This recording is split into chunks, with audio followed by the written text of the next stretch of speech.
Spartan Transportation and Spartan Logistic Management is your one source for all your shipping needs. 53-foot dry van shipments, auto transport shipments, full-service in-house brokerage, drop-lot facilities, just-in-time deliveries to all auto manufacturers, facilities in St. Louis, Missouri, Kansas City, Missouri, and Indianapolis, Indiana. Spartan Logistics LLC, proud sponsor of the IROC Series, Kyle Steffens UMP Modified and Silver Crown Driver, and Gordy Gundaker, World of Outlaws Late Model.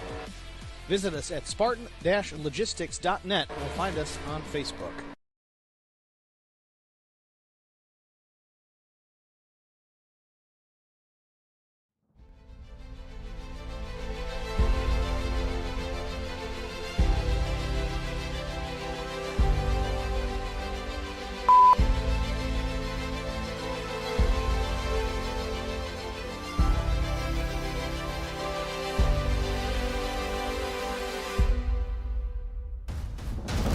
Is Richmond Raceway America's longest short track or its shortest super speedway? Either way you look at it, Richmond embodies the characteristics of both, and is a rocket-fast challenge to every driver who competes on the three-quarter-mile oval. Racers from the Craftsman Truck Series, Xfinity Series, and the NASCAR Cup Series find that Richmond requires both power and handling. To win here, you've got to have it all. Richmond Raceway started out as a half-mile dirt track on the Richmond Fairgrounds, first hosting races in 1953 under the name Strawberry Hill Speedway. 68 years later and 4 configurations later, there's 51,000-plus grandstand seats, 40 luxury suites, and since 1991, many events have been held in the evening under the lights. Tonight, it's the penultimate race of the IROC Challenge Series, and it's next on HBR TV.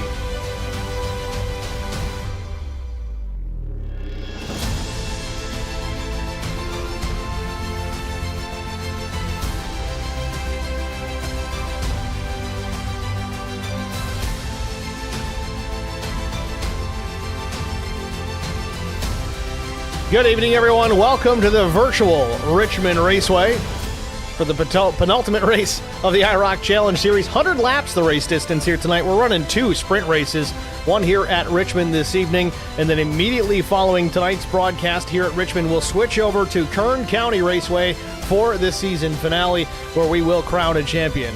Let's take a look at the race details for this evening. 78-degree ambient temperature, 45% humidity under partly cloudy skies. Again, 100 laps the race distance here this evening. 100% fuel load for the drivers to work with here this evening, as well as, I think, 3 sets of tires over the wall if they so choose.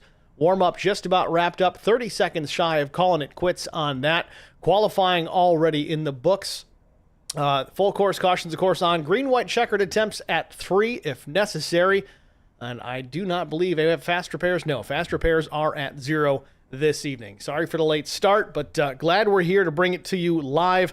All the action here at HBR TV and IROC TV. Multicasting to both YouTube channels here for tonight's last couple races of this late model stock series. We'll get right into it. Let's take a look at the starting grid here as we get an opportunity to do so. Just finishing up the warm-up before we can go into that. We'll do so, well, just a moment.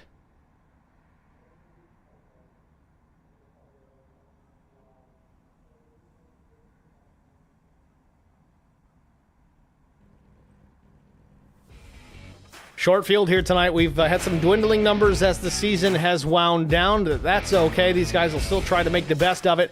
On the pole position, as well, to no one's surprise, Kyle Turzak, a lap time of 22.998 seconds. Outside front row, always the bridesmaid, Brian McCann, second quick, about just over a tenth off that top time. James Pileski in the second row, he'll start third, 2/10 off the pole. Fourth will be Timmy Schofield. Fifth starter is going to be Brandon Mefford, and Doug Wysocki sixth. Chris Wally rounds out the field in the 7th position. Drivers eligible for a championship here tonight: Kyle Turzak, Brian McCann, Brandon Mefford, and Timmy Schofield will all come down to that final race here later on this evening at Kern County. It's your starting grid here tonight. Field parked on the main straightaway, not really the straightaway per se. I guess you'd call it the dog leg here. A D-shaped 3/4 mile oval here at Richmond Raceway as we get ready to get things underway.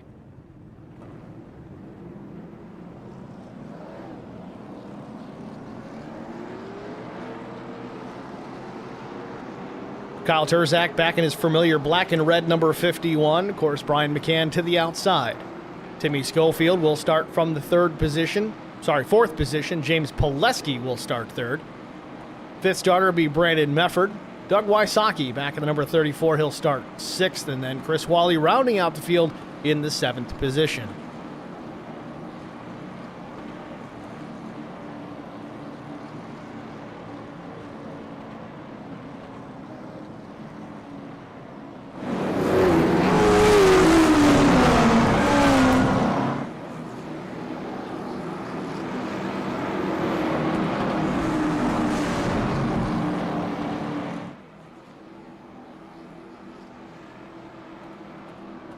Again, race details tonight, 100 laps the race distance. Stages coming at lap 25 and 50.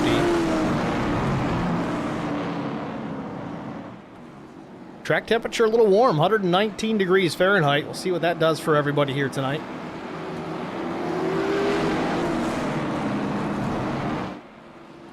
There will be a caution thrown for our first stage tonight, but not for our second stage at lap 50.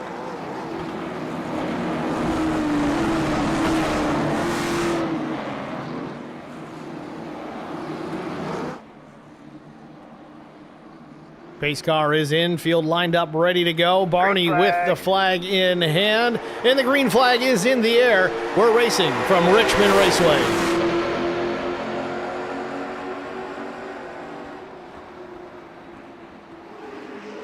Turzak to the early lead, now to the bottom. James Pileski looking to the inside of Brian McCann out of turn number 2. A little bit of a crossover there. Still to the inside is Pileski.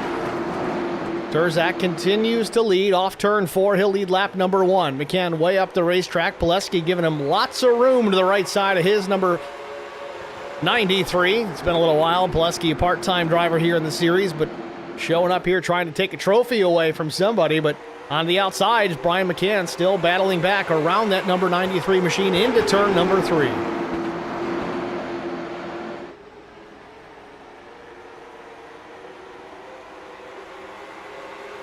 Back to the stripe. Turzak still leads it. Still close quarters battle as McCann has closed in just a bit. Still worrying about Pileski to the inside.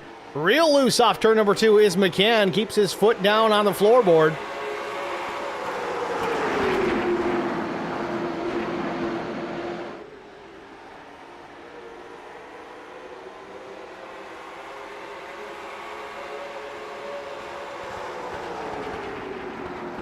Brian McCann still right there, stalking the 51 of Kyle Turzak. Finally got clear of James Pileski. I don't know if James just decided it wasn't worth the battle this early on. Tucks in behind the 3. Nevertheless, Brian McCann putting the pressure on the back bumper of the 51. Off turn number 4 once again as we come back to the stripe. Little wiggle out of the backside of Kyle Turzak. Back now into turn number 1. McCann right there, a few feet off the back bumper of that number 51.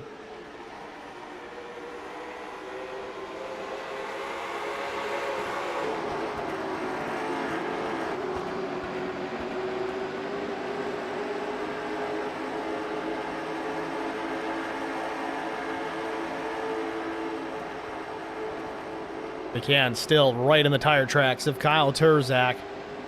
Might have a little bit of pace right now on him for the time being, but how much savings as far as the tires are concerned is Kyle Turzak applying to his race car right now versus Brian McCann? The last time by, both drivers ran identical lap times at 23:33.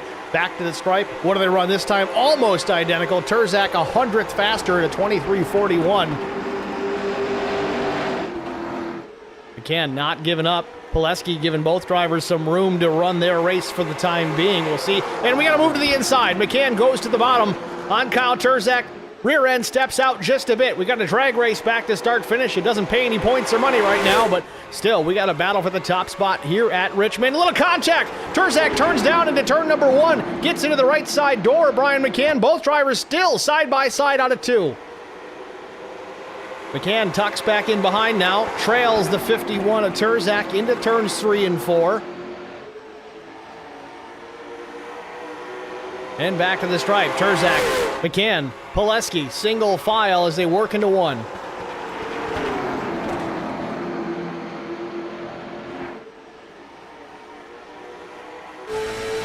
On board with Brian McCann, the driver's eye camera courtesy of Whiplash Sim Cams. He trails Kyle Turzak still, trying to at least get that number 3, the blue and yellow machine, to the front. Contact once again off turn number 4. They go down into 1. Do they make contact this time? Doesn't look like it. McCann still to the inside, the nose out in front off turn number 2.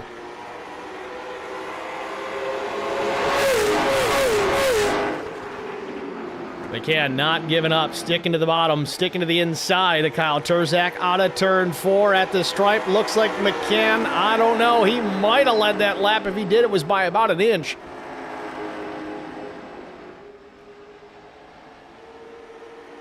Little wiggle. Brian McCann sticking to the inside of Kyle Turzak. You got to wonder what lane is going to chew up tires the most between these two.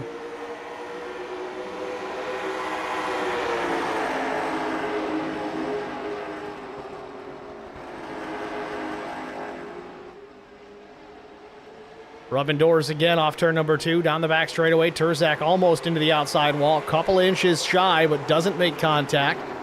Still the side-by-side battle through turns 3 and 4. McCann real aggressive off of 4. They're banging doors to the start-finish line. Again, only 13 laps in. We're running this like it's 13 laps to go.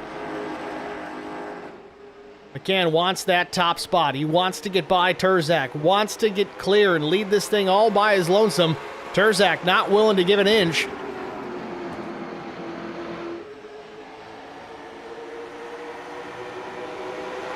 Another door slam from Turzak, but McCann definitively leads that one. 3 down into turns 1 and 2. Takes over the top spot. Crossover from Turzak. Gets the bottom of the racetrack. Shoots him up to the top. Stays off the wall, but loses some track position. Now opens the door for Pileski and Brandon Mefford, who are having their own battle for the 3rd position. McCann gets alongside Pileski, the number 93, up top side. Mefford still not able to get clear. Now into 1. He's got the 3rd spot officially. So we've shuffled the deck here at the front of the field. Brian McCann, now Turzak 2nd. Brandon Mefford 3rd. James Pileski 4th. And Schofield running 5th. Doug Wysocki 6th. Wally is running in the 7th spot. Those two also having their own battle for position.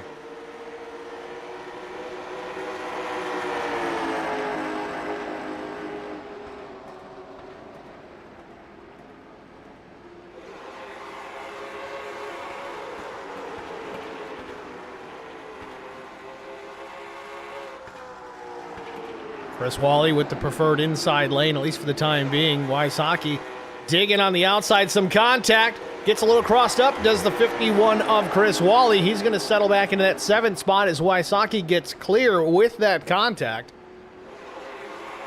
Back up front, still a bit of a battle here as Mefford is reeled in Turzak. Now, a potential battle for the 2nd spot starting to shape up between Brandon Mefford and Kyle Turzak.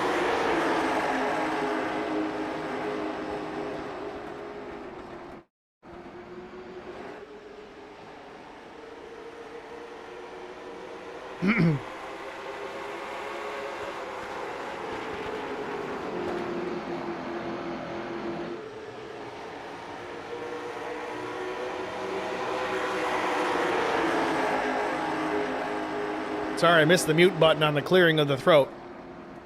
Got a sunflower seed stuck in there from earlier. We're good now. Back to the action. Brian McCann still your race leader. Turzak 2nd. Brandon Mefford running 3rd. All equidistant between each other. Maybe a little bit further gap from 2nd to 3rd, but Mefford still right there. Pileski has lost some ground, but again, the question remains, is this tire strategy for James Pileski? He usually runs pretty quickly around these places. Right up there with pace with Kyle Turzak, but running mid-pack in the 4th position.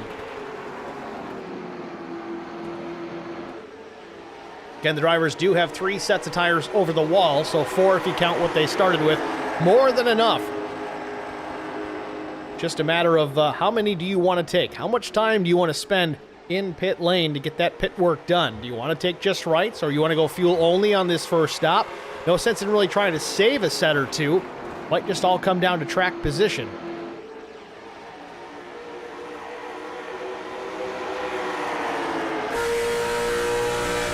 On board with Brian McCann looking back at Kyle Turzak. Turzak seems to be slightly rejuvenated after that early battle. He's running lap times about a half-tenth quicker than McCann at the present. So we close in on the end of stage number 1, just that quick.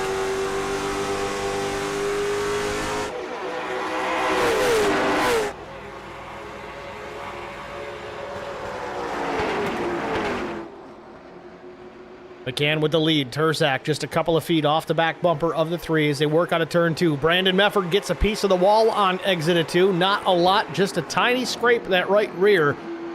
Might affect the side force slightly in that late model. We'll see what happens as this race continues on as we close to the end of stage number 1.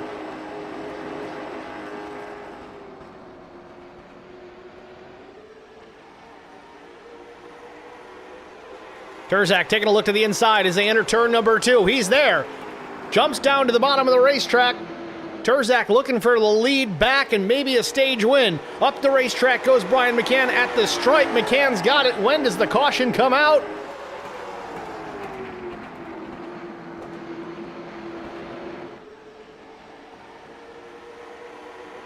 They're going to complete this lap. McCann sticks to the outside of Kyle Turzak. Now 3 and 4. Turzak with the preferred lane, but does McCann have enough to build the momentum off 4? At the stripe, Turzak, hard to say. I think it was Turzak. Got that stage win. Awfully close.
Green flag.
I met Marco Scarza when we were doing radiothons for St. Jude Children's Research Hospital. We needed sponsors to help us raise money, and he's always the first one to jump in. I would describe Marcos and his team as upstanding, someone you can trust, and he is just a genuine guy.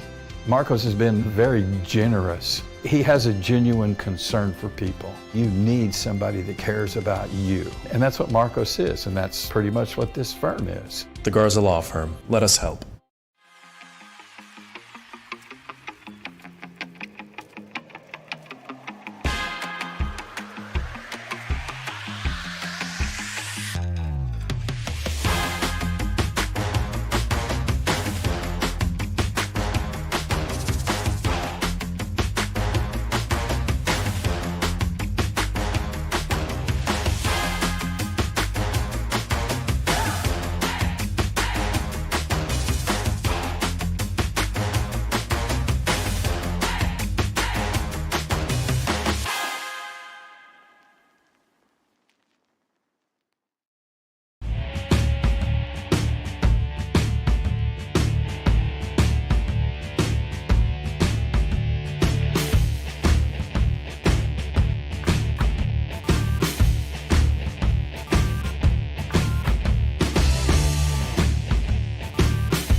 I met Marco Scarza when we were doing radiothons for St. Jude Children's Research Hospital. We needed sponsors to help us raise money, and he's always the first one to jump in. I would describe Marcos and his team as upstanding, someone you can trust, and he is just a genuine guy.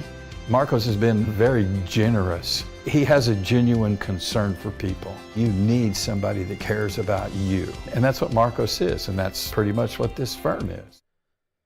Back at Richmond Raceway, you just saw it there in the side-by-side. Some contact between James Pileski and Brandon Mefford. That was the battle for the second spot. Pretty significant impact as Pileski now has some right front damage on that machine. Mefford took over the second position during that exchange.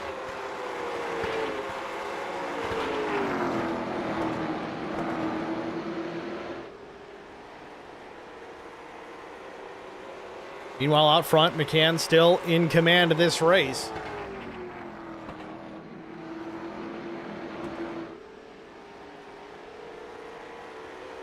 Brian McCann with a 1.6 second advantage back to Brandon Mefford in the second position. Last laps for Brian McCann was a 23:54, a tenth faster than Mefford at a 23:64. James Pileski at 23.87. No doubt the damage to that machine affecting the pace. 23.60 for Kyle Turzak in fourth. Certainly having some good pace still in that fourth spot. Been caution-free with the exception of the stage break up into this point. Certainly a caution would definitely help the competition as far as Turzak getting caught up. Remember, Turzak took 4 tires. They're likely starting to come in at this point, which is my bet as to why he's still turning some pretty quick laps and starting to gain now on the top 3. Pileski there next on the list. Dives to the inside. Pileski knew it was coming, gave him the space. Third place now goes to Kyle Turzak.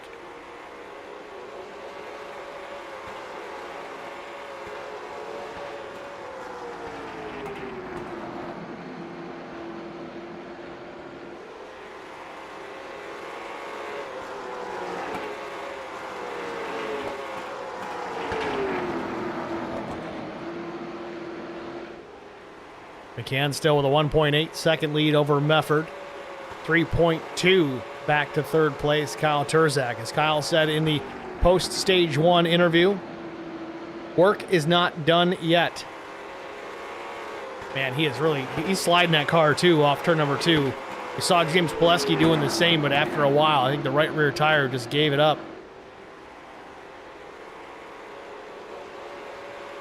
Top 2 drivers, though, still hanging tough out front.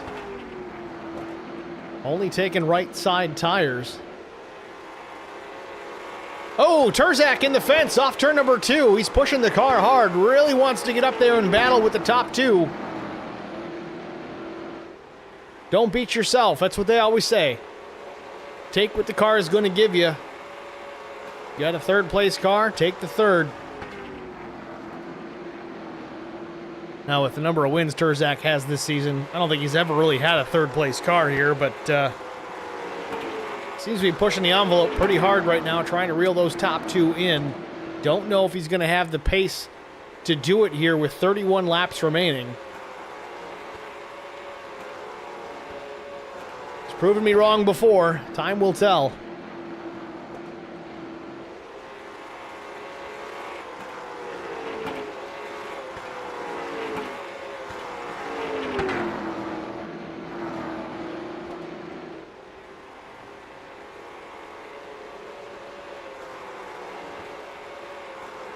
Up in the second spot still, Brandon Mefford. 2 seconds now in the rears compared to Brian McCann, who continues to lead this race. And real loose off at 2 is Mefford. He gets a piece of the wall. Looks like he's got more than just a piece. I think he had an issue there getting into the fence prior to even that incident, as the right front showed a little bit of damage even prior to contact there. Granted, that could have been from the dust-up with himself and James Pileski. Either way, Mefford trying to get closer and closer, but unfortunately, Brian McCann getting smaller and smaller out the front windshield of that machine.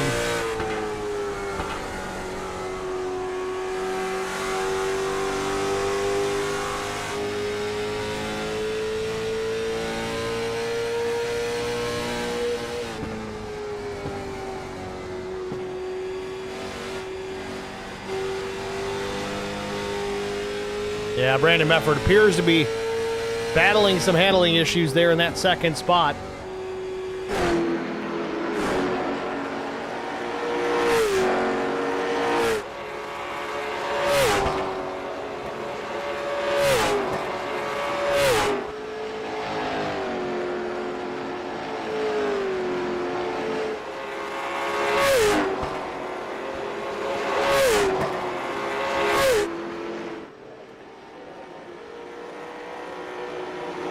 "75 laps go up on the board, 26 laps remaining.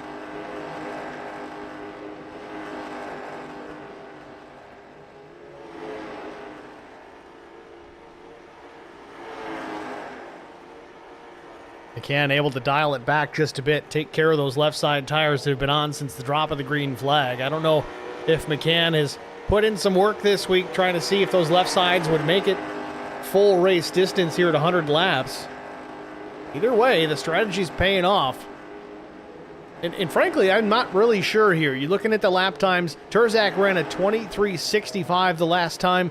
to McCann's 23:56. We're talking almost a tenth slower than the race leader, though Turzak does have the fresher tires.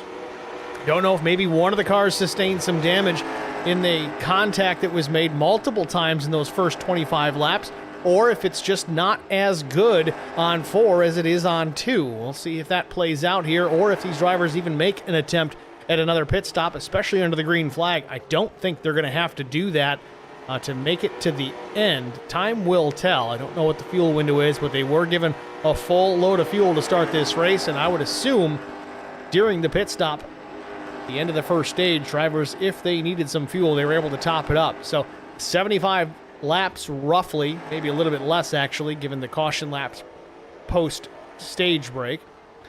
They should be able to make it all the way to the end, would be my guess. Meanwhile, Chris Wally has hit pit lane, and I think this is more due to some damage. The machine on the right side doesn't look the greatest. Trying to get a better look, but Chris Wally might be out of this one. 79 laps complete as McCann crosses the stripe. Lap 80 will go up on the board. McCann now stretches that lead to 3 full seconds over second place, Brandon Mefford. Mefford has about 2 seconds plus on third place machine Kyle Turzak. Not a whole lot of battling going on for the time being, but at lap 77, we do have an indication Chris Wally did crash, so let's get a look at that, see what happened here to the 51 machine. Got the fence hard on exit, tried to save it, and then pancakes the left side. Ooh, that's not a fun place to hit either. Pretty significant impact for Chris Wally, and that's going to do it for him.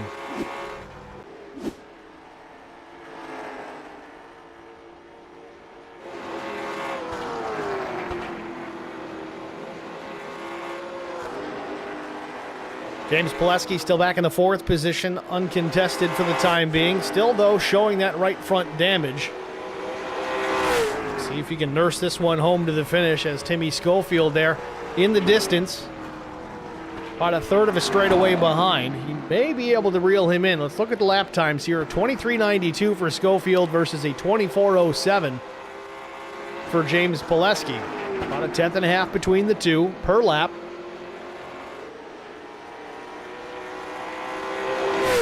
It's going to be close. Meanwhile, Doug Wysocki back in the 6th position.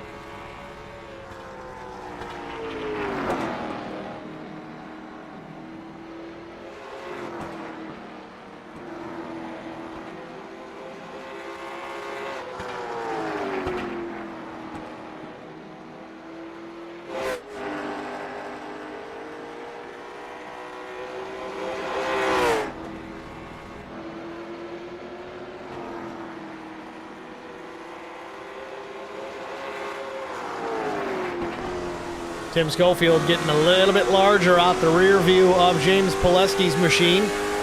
Back to start finish. 16 laps to go. Deficit now about 1.1. Back to the 12 of Tim Schofield. You hear Pileski really playing with the throttle out of turn number 2. Oh, looks like Pileski's going to hit pit lane. So I guess this is the question. Is this a matter of I just got to get the tire fixed here? Did he get a meatball flag? Did he blow the right front? Or does he have to make this stop for fuel? Don't know. If the rest of the drivers follow suit here in the next couple of laps, that'll be our answer. If not, well, I guess that'll be the answer too.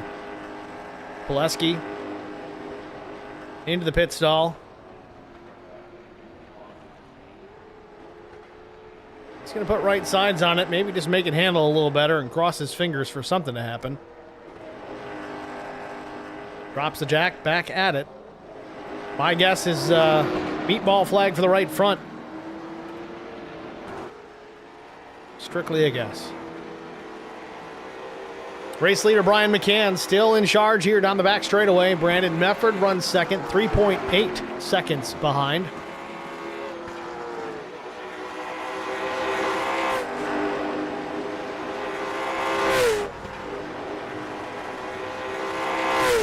Mefford in second crosses the stripe, as does Turzak.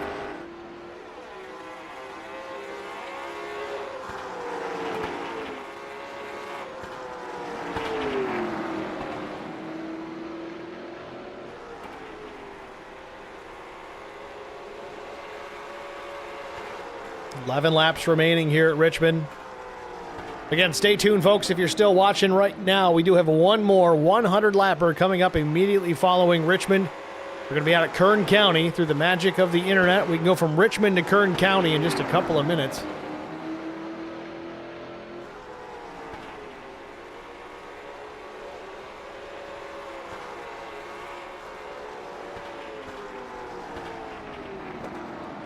Brian McCann still turning laps in the high 23 category. Kyle Terzak the same. McCann was a 23.70 to Terzak's 23.97. Given that Terzak has the fresher overall tires, the 4 tires, versus McCann's rights only, I just have to imagine that Terzak sustained a little bit of damage in that early battle between himself and McCann. It's the only thing that I can guess is the issue. Not to say McCann isn't capable. He was certainly fast early on, as we witnessed in that battle. But I expected Terzak to at least be a part of this fight as the race wound down. 8 laps to go for McCann.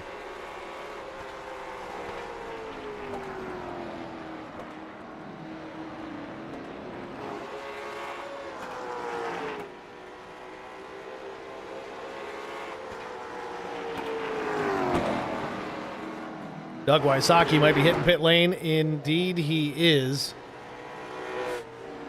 Wysocki to the pits with 7 laps to go. Again, I don't believe it's for fuel. It's likely just a tire situation, whether it's right front, right rear.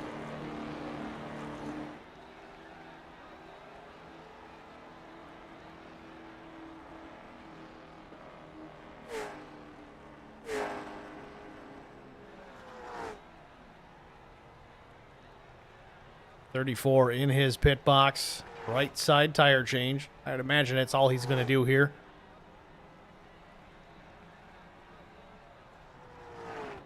Down he goes. Right side tire change only for the 34. He's back in it. Looking for some extra comfort, I would imagine here. I think, and then Pileski actually took the spot back from the 34. 5 laps to go. Wysocki giving up some points.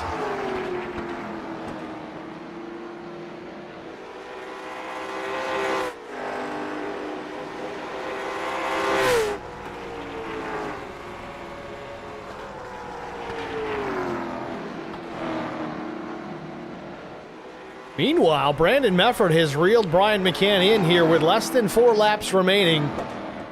McCann was up almost 4 seconds. Now it's 1.5 and closing quickly. I don't know if McCann's got a problem with his right front at this point. Tail end of the car not stepping out at all, so that's not telling us a whole lot other than the fact he might be tight on corner exit. But now the deficit shrinks again, 1.3 seconds to Brandon Mefford.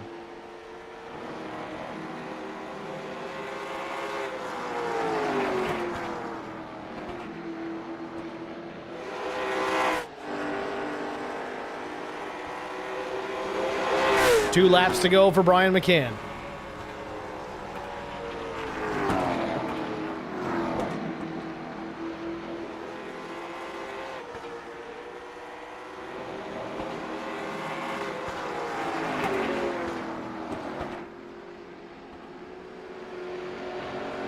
McCann across the stripe, white flag in the air. Final lap for the 3. Brian trying to pick up his 6th win on the season. Under a second, the deficit back to Mefford, but I don't think it's going to be enough. A couple more laps maybe, but with a couple corners remaining, I think Brian McCann is well on his way to another race win. Off turn number 4, checkered flag waves. Brian McCann wins it at Richmond. Brandon Mefford rolls to a 2nd place finish, and Kyle Terzak way in the back, still going to finish in P3.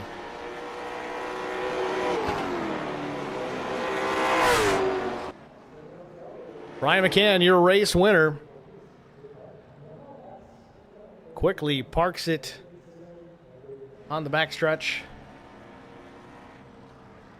Hope we get our top 3 drivers into the broadcast booth for a quick word before we roll into Kern.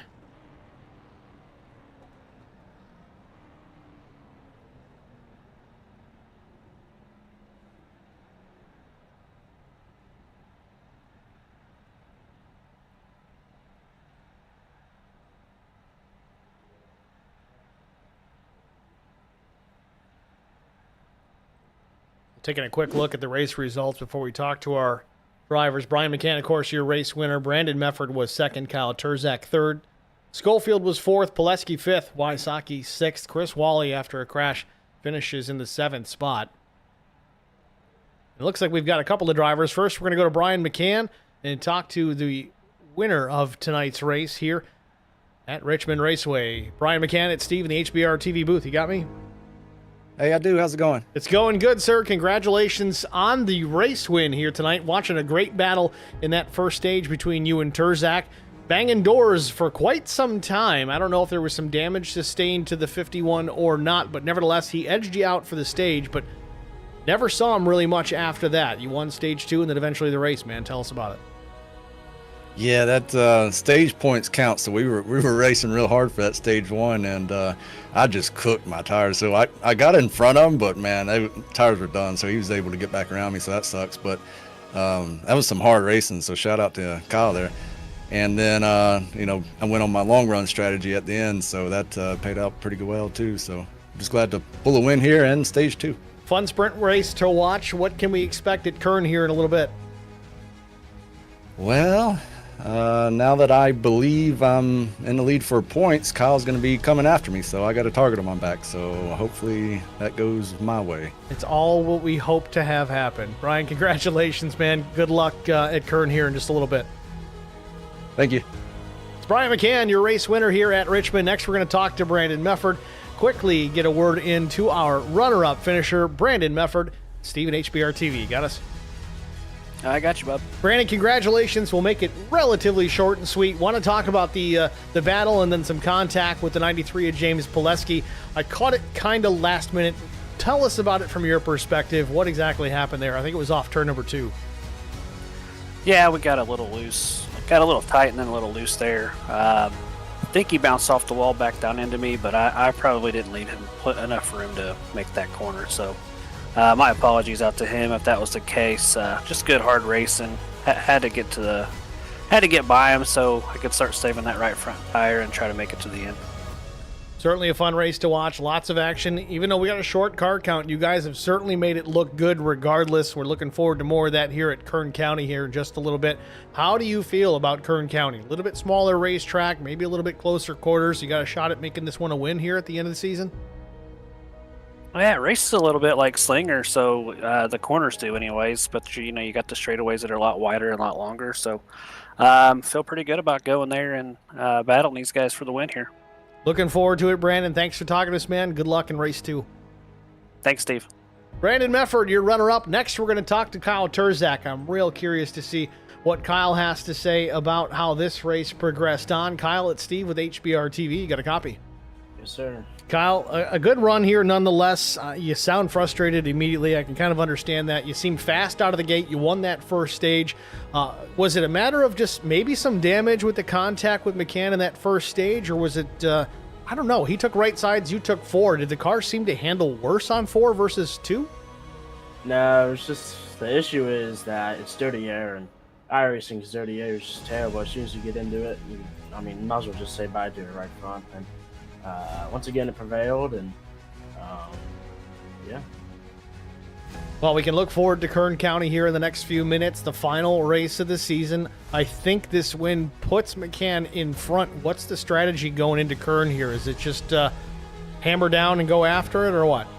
Win everything. Win it all. Kyle Turzak, man, a few words. Congratulations, man. Good luck in the next one. Thank you.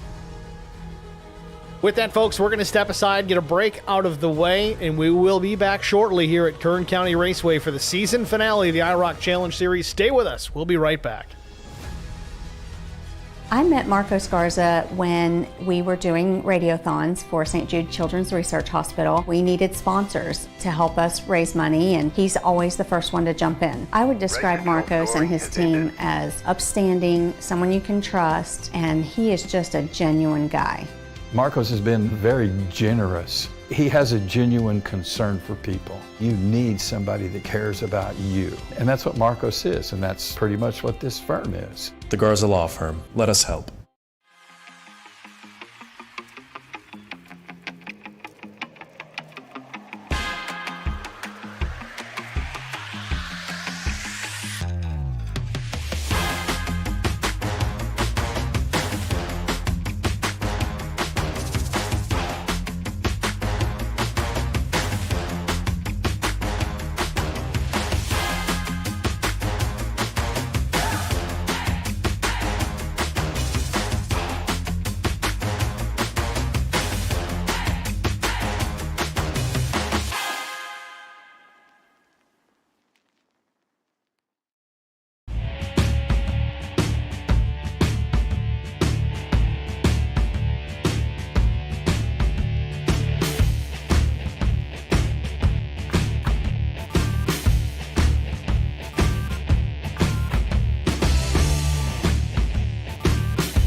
Spartan Transportation and Spartan Logistic Management is your one source for all your shipping needs.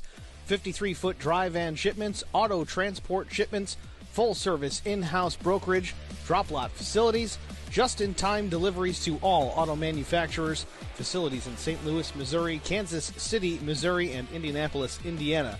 Spartan Logistics LLC, proud sponsor of the IROC Series, Kyle Steffens UMP Modified and Silver Crown Driver, and Gordy Gundaker, World of Outlaws Late Model.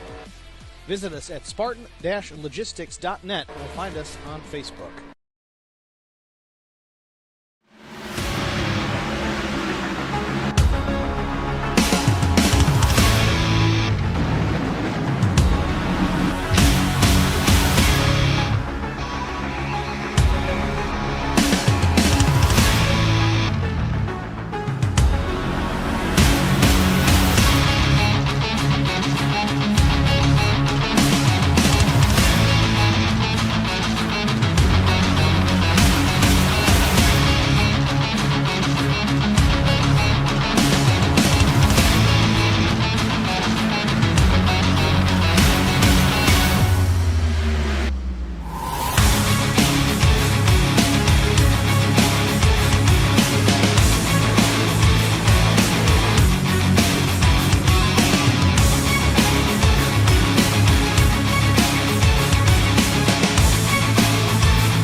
Basket can't defend. He's got the outside line for the second part, and he can't hold on. Going the long way around. We're going to be 3 wide for the lead as they all come to the line. Who is going to take it in the end? And here comes Lockwood. He's going to make the move to the outside. Quinn tries to force him off a little bit, but there he goes.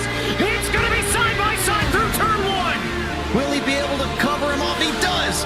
Weaving back to the left-hand side. Reynolds is trying everything. The kitchen sink is being thrown at it. They're leaning on each other. Coming into turn number 3. It's going to be a drag race through 3 and 4. Coming back to the line. Here comes Frisch on the bottom. Bouchard's going to hold the inside. Tries to be the late breaker here. They're going to be side by side through the final chicane. They bang doors, but keep it clean. As they're still 4 wide on the run down into the back straightaway. Demerit's looking for a line as well. What is going on in Michigan? Novak into the fence. They're still beating and banging. Oh and to the line. He is much faster coming through there. Is there damage on Challenger? Abramitis is ahead. There's going to be a race to the line. Who is going to get it?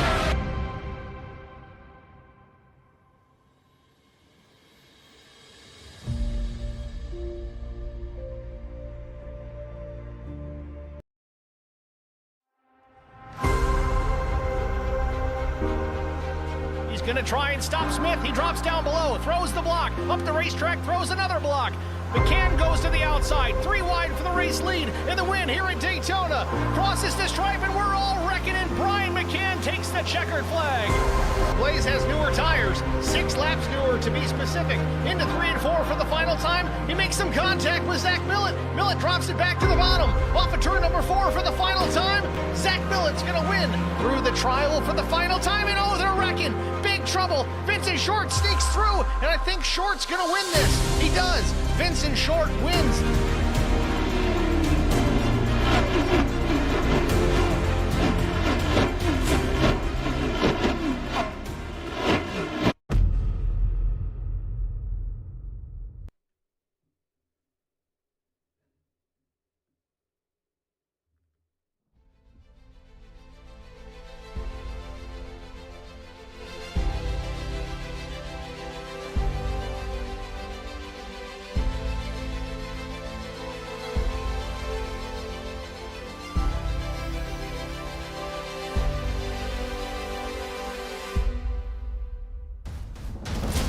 one of California's most unique racing playgrounds. Kevin Harvick's Kern Raceway opened in 2013. Located in Bakersfield, California, the track was built about 30 miles west of the former Mesa Marin Raceway, another half-mile paved oval that held races from 1977 through 2005, including 9 Craftsman Truck Series events. In late 2023, the track was purchased by Tim and Lisa Huddleston, owners of Irwindale Speedway and Event Center, and renamed Kevin Harvick's Kern Raceway in honor of the NASCAR legend and Bakersfield native. Kern Raceway's paved oval features progressive banking in the corners, starting at 12 degrees at the bottom of the track and rising to 14 degrees at the top, as well as 8 degrees of banking on the straightaways. Turns 1 and 2 are raised slightly higher than the straightaways, and turns 3 and 4. Alongside the paved oval, which is a regular host of the ARC of Menard Series West and other stock car events. Tonight, it's the IROC Challenge Series Championship Race, and it's next on HBR TV.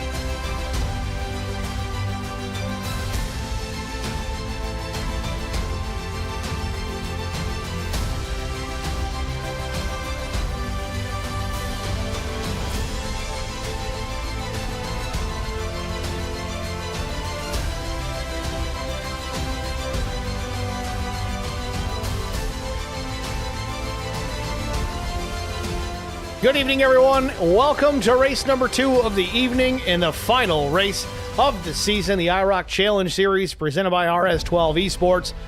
100 laps the race distance, yet another sprint race here at Kern County. 78-degree track temperature, nice and cool as the sun sets in the background. Drivers with a full load of fuel, 3 sets of tires over the wall. 3 opportunities at green-white checkered finishes, which I don't anticipate being necessary this evening, and 3 sets of tires available over the wall. Again, also not expecting them to use all of those, likely maybe 1 set, or in some cases maybe right sides only, as we saw recently here at Richmond. Practice underway, or complete for that matter. Qualifying underway here at the Speedway. Let's go down trackside, follow the action.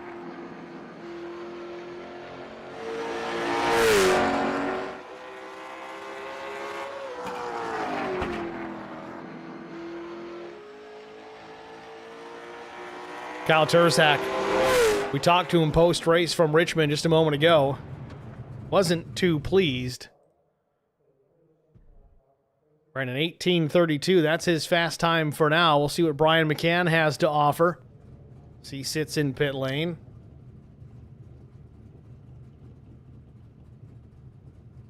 Wait just a moment. It's Timmy Schofield back on the track. First lap of 19:081. I don't know if this is just an extra lap here for some practice. Turned 1 and then called it done. Maybe he'll go back out here and turn some more, but nevertheless, Chris Wally on the Speedway. In the true number 51, Turzak technically the 051. Wally is one of the drivers, one of the admins, really one of the guys running this series. Certainly not by himself, has some help out there. 18:71 his first lap. Brandon Mefford in 18:49 on his first attempt, second quick. A little loose off turn number 2. That's going to probably throw away his second lap. James Pileski.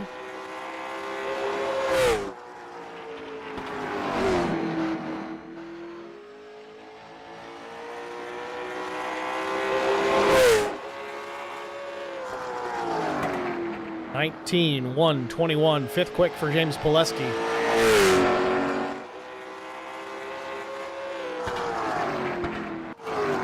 Meanwhile, Brian McCann out on the racetrack. See if he's got anything. 18:41 for the first lap. We'll stick with him for the second lap. See if he can knock Turzak off the pole. Remember, McCann started outside front row at Richmond. Took home the win. Unable to sweep as Turzak took the stage 1 win. Across the stripe, McCann goes 18:3:91. Not enough to knock Turzak off that top spot, but that's going to do it for qualifying here at Kern County. Want to make note here coming into this race after Richmond, point standings are as follows. We've got Brian McCann on top of the board by 13 points over Kyle Turzak. Brandon Mefford is third in the running, 18 points back. And then Tim Schofield is fourth, 23 points back. Those are the 4 eligible drivers to win tonight's championship.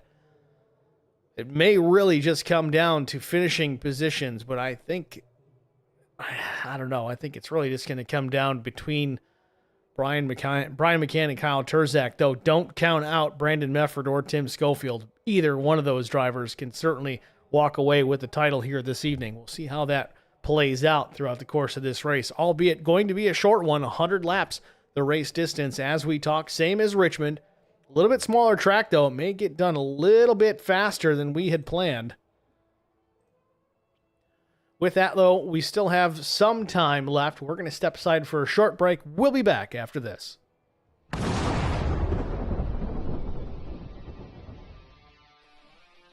Spartan Transportation and Spartan Logistic Management is your one source for all your shipping needs. 53-foot dry van shipments, auto transport shipments, full-service in-house brokerage, drop lot facilities, just-in-time deliveries to all auto manufacturers, facilities in St. Louis, Missouri, Kansas City, Missouri, and Indianapolis, Indiana. Spartan Logistics LLC, proud sponsor of the IROC Series, Kyle Steffens UMP Modified and Silver Crown Driver, and Gordy Gundaker, World of Outlaws late model. Visit us at spartan-logistics.net or find us on Facebook.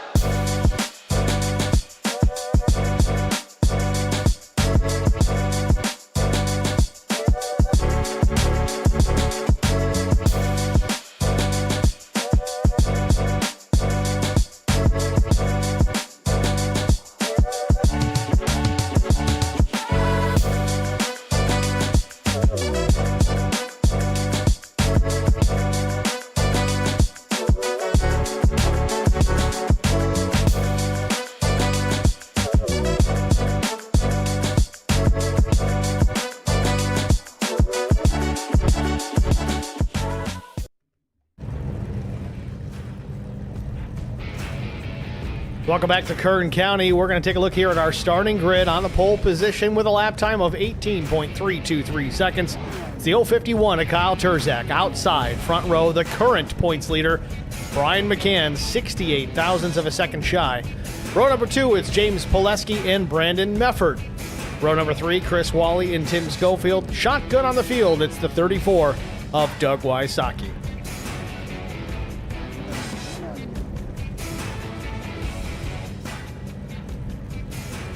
Field ready to get rolling here. Still waiting for one driver to get gridded up. That would be Chris Wally.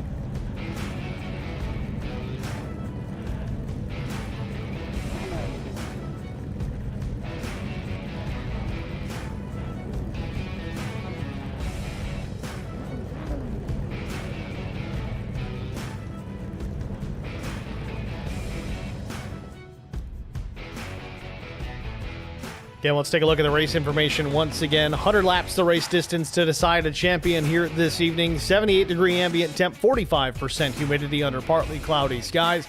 2-mile-per-hour breeze, 78-degree track temperature. Drivers have a full load of fuel at 100%.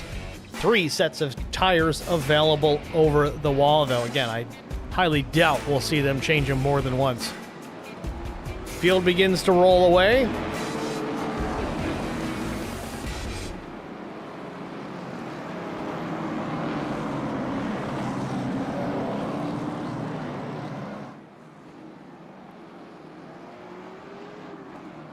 Twisted Gaming in the stream chat says, the champion will be me.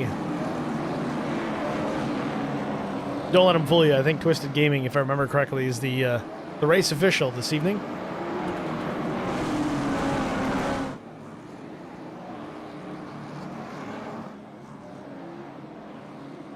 First pace lap complete. Will be green the next time by.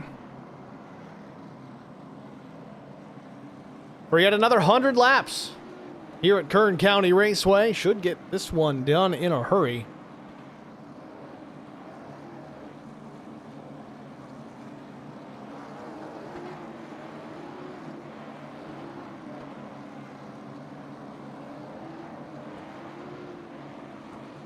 Race car is in as we wait for Barney to throw the final starting green flag on this season. Green flag. Command is given. Green flag waves. We're underway from Kern County.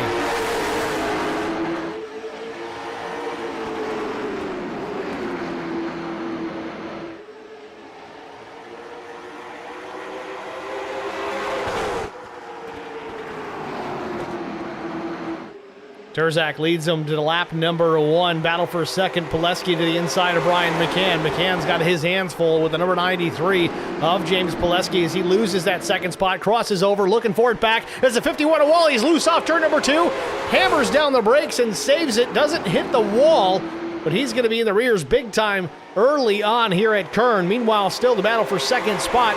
Brian McCann under pressure now from Brandon Mefford. Now he wants that third position while Turzak gets away.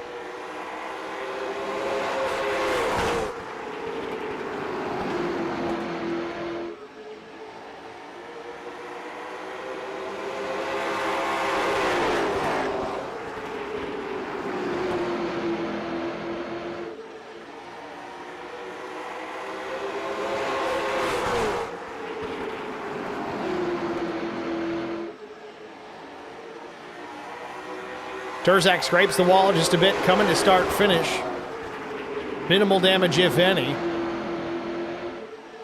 Pileski still runs second. McCann back in that third position. Again, post-race, folks, I'm gonna have to hold here when this one's over to get the determination on who the champion actually ends up being. Obviously a very close battle here tonight. Oh, the 12 loose off a 2 as well, and the caution comes out. Big crash. Not so much a big crash, but the 12 goes around, puts us under our first yellow early on here at Kern County. It's going to let Chris Wally get caught up. Meanwhile, Schofield trying to get that race car straightened out and headed back down the road. Let's take a look at the incident here with the 12 of Tim Schofield just a moment ago. Off turn 2, starts to get loose just as he gets back to the power, and a lazy slide almost looks identical to the one Chris Wally had at the start. So there we have it. First yellow of the night for cause across 2 races.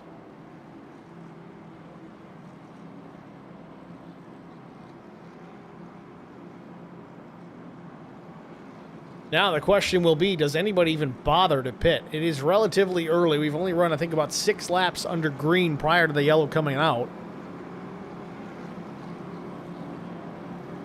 May not be a benefit early on, but maybe a benefit late in the run. And again, with only 7 cars on the racetrack and 3 sets of tires to play with, Tim Schofield looks to be the only driver taking advantage of that. We'll see if that plays into things later on tonight. As this race continues on, we'll have to see if this handful of lap tire advantage makes a difference here late.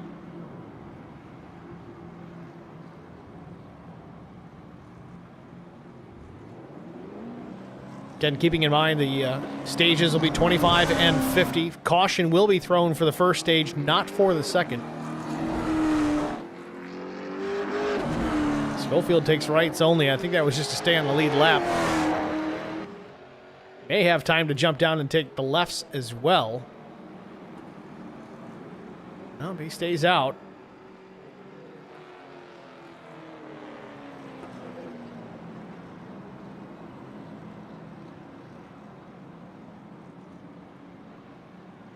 So field doubled up once again here. We'll get the green flag here at lap 11. Get this one back underway.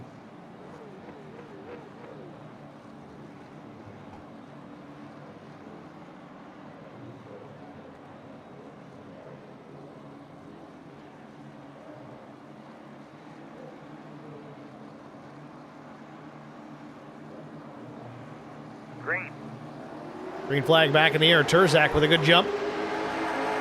Pileski with a good reaction. And the battle for third, Brian McCann, Brandon Mefford. Mefford to the outside in the red and black, number 83. McCann down low in the 3 machine. We've seen a lot of teamwork between these two this season, but in this final championship race, both drivers are eligible. I don't expect to see a whole lot of teamwork between the two of them. Yes, they might cut each other a break here or there, but they're battling each other as well.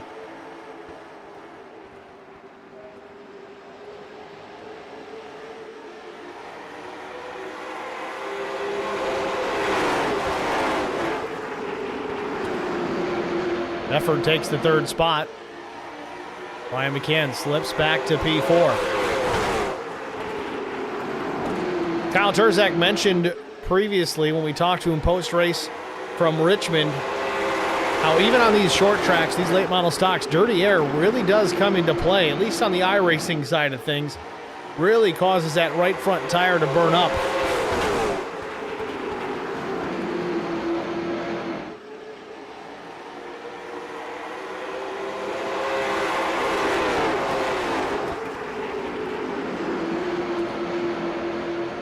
Top four single file off turn number 2, down the back straightaway. Really the whole field still single file. Not a huge battle going on with anybody at this point. Chris Wally in the 5th spot though, feeling the pressure from Tim Schofield. Schofield looking to the inside. Remember, he did take new right side tires. He's taking full advantage of it. Not a huge differential between the two, but he takes the spot. Moves Schofield up into the top 5. Chris Wally back to P6.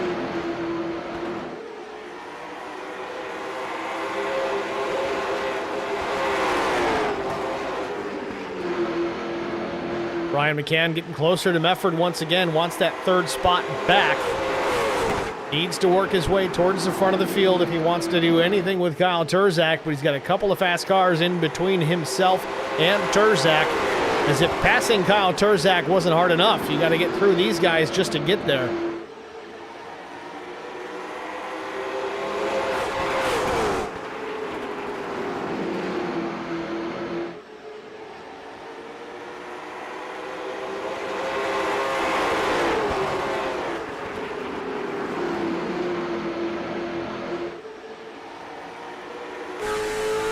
On board with Brandon Mefford, looking back to P4, Brian McCann. Mefford driving it in pretty deep. McCann backing out his entry just a bit so he can get the power down a little bit sooner, but not gaining a ton of ground yet. Drives it real well off turn number 2. Gets closed up to within 0.2.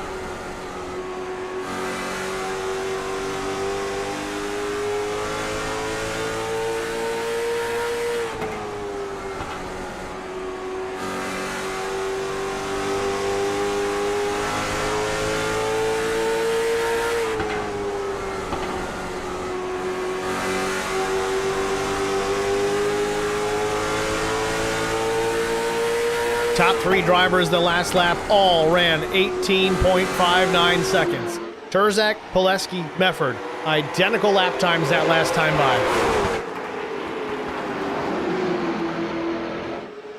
That's the battle right now. Pileski a little wiggle off turn number 4. Draws Brandon Mefford a little bit closer to that back bumper, which also draws Brian McCann closer to the 83. Going to see some battling here between the 2nd, 3rd, and 4th place machines. Turzak's going to be smiling ear to ear for that one here as he can try to get away if they start to fight it out for those spots.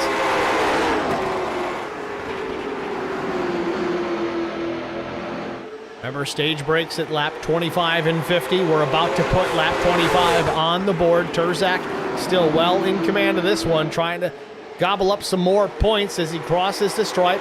Final lap of the stage. Still watching this battle from 2nd, 3rd, and 4th. Turzak unchallenged in the race lead. Down the back straightaway, on his way to some more points.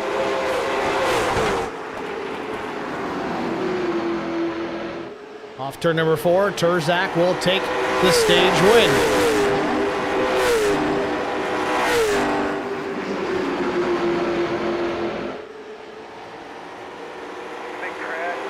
And there's our caution.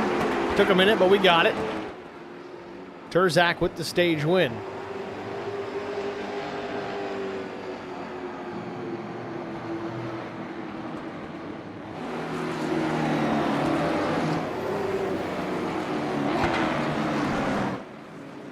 Interestingly, again, Turzak, Pileski both ran the same lap time at the end of the stage. Mefford was only 200ths shy. McCann was 100th shy, and Schofield was 300ths shy. Unreal. Field hits pit lane. Likely their first and only stop of the night. Now let's see the strategies this time. Turzak. Bit of an angle on pit entry, right side tire change for the 051 machine. Drops the jack. And down he goes. 2 tires only for Kyle Turzak. Down and away. So they know the deal. Let's pull our stage winner, Kyle Turzak, into the booth and get his feelings on things. Kyle, it's Steve in the booth. You got me? There. Kyle, nice job there in that stage 1 win, picking up some extra points once again. This place seems to suit your driving style a little bit better. Is this feeling pretty good for a championship tonight? I don't know. I guess we're gonna have to find out. I feel like that we got a good piece right here, and with the limited practice, I think that's definitely helped me with how many laps I turned here, and hope I can close it out. But it's not over. All right, Kyle. Good luck to the finish, man. Thank you. It's Kyle Turzak, your stage 1 winner, certainly looking to try and lock this one up here tonight. You can hear the pressure in his voice. He's feeling it. You know he's got the talent behind the wheel, whether it's in a real-life late model or here in iRacing. He's got 16 wins on this season. Unbelievable record, but it comes down to this one here at Kern. He's got to perform. He's got to win this thing. He's got to get it done if he wants that championship. We'll see if he can seal the deal here tonight. Take home that title.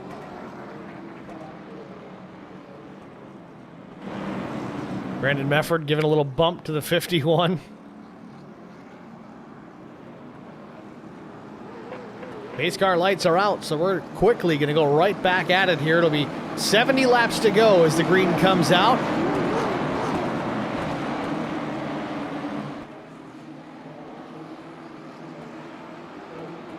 Green flag.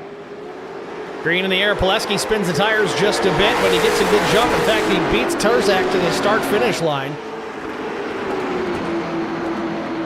Don't know if it cost him too terribly much. They work off turn number 2. Mefford to the inside of Brian McCann for the 3rd spot. Side by side they run. Oh boy, Brian McCann, I thought he was going to hit the wall big time off turn number 4. Kept it off the concrete. Keeps it on the pavement. Down the backstretch once again. Top 2 is Turzak. Pileski still the battle for 3rd. Mefford still not quite clear of McCann. Off turn 4 again. McCann shoots up the racetrack. Still stays to the right elbow of Brandon Mefford.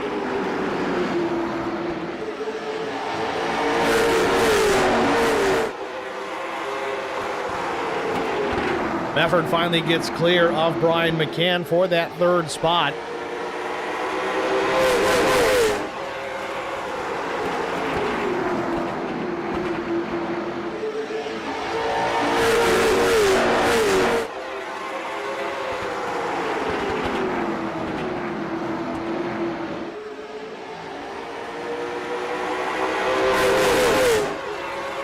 Just a reminder, stage 2, completion of lap 50, will not have a caution, very much like the first race tonight at Richmond. We got a battle for 2nd. Brandon Mefford looking to the inside of James Pileski. Pileski tried to throw the block, but Mefford still to the inside. Off turn 4, has to tuck back in behind, across the stripe, remains in the 3rd spot.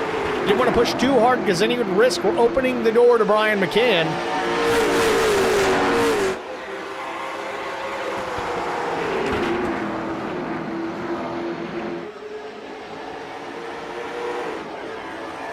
Still the battle for the 2nd spot. Half a car length between Pileski and Mefford. Closes down to about a yard between the two of them. Pileski still a half car length off the race leader, Kyle Turzak. I think Kyle's being smart about this one here. Still out in front. Took right sides only on the pit stop, as well as I think just about, well, half the field. You had Schofield, Wally, and Wysocki. They took 4. Everybody else on 2. 2 tires seemed to be the difference there early on in the first race of the night at Richmond.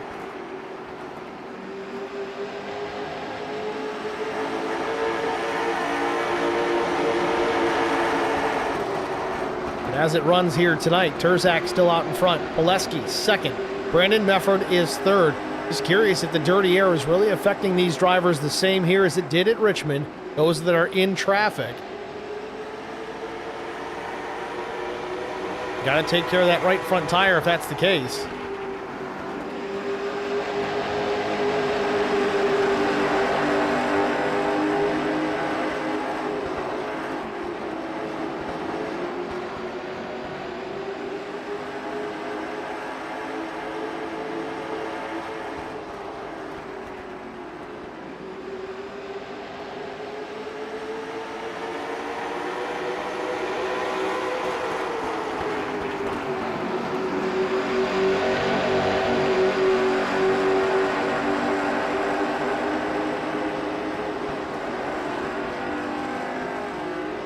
Brian McCann, I think he's really struggling there in that fourth position in that dirty air.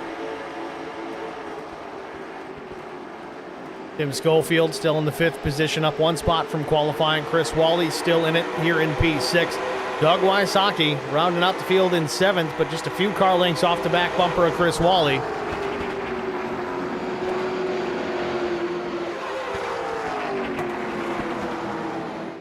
Terzak still in command, a car length back to Pileski. Again, Pileski's running a limited basis here this season. He's got 7 starts plus a win.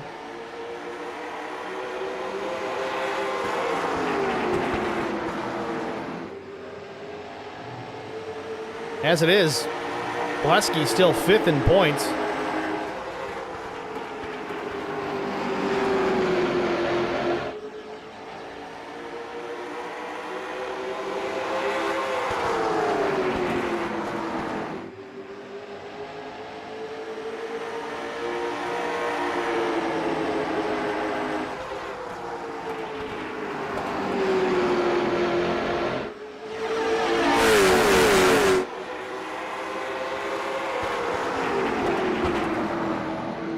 Top 4 still all within viewing distance of each other. Brian McCann rounding out that group. Schofield in 5th. About 5, 6, 7 car lengths back from the top 4. Just a few laps shy of halfway on the end of stage 2.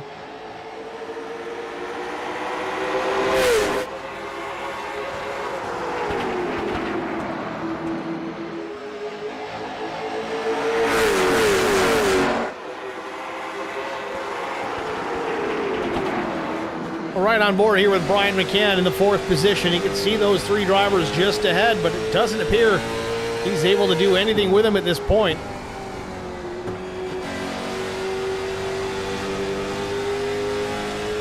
I think Terzak realizes he's got a friend behind him in that 2nd position that may not push the issue too hard. Almost acting like a lead blocker for everybody behind him.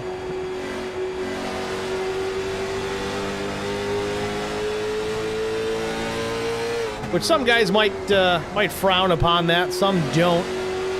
But if you think about it, if you're old enough to think about it, back in the day when guys like Dale Sr. were up for a championship, Childress would always throw in, well, an extra car.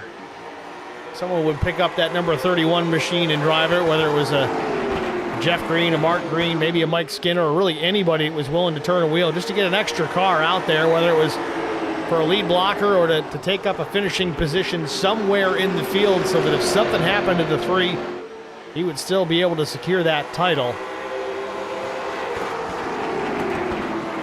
Always good to have friends at any race, more so here at a championship race. Call it insurance. And let's be serious here for a moment. Terzak, regardless of the strategies or anything about it, he's earned it. If he can pull this championship off here tonight, he is clearly the one that deserves it. He's won 16 races this season. He's been almost untouchable. Had a little struggles on the road courses, but maybe an oval here or there. But for the most part, out of these 22 races, you win 16 of them. Yeah, he's got to make it work tonight, but certainly a worthy champion if it comes down to it.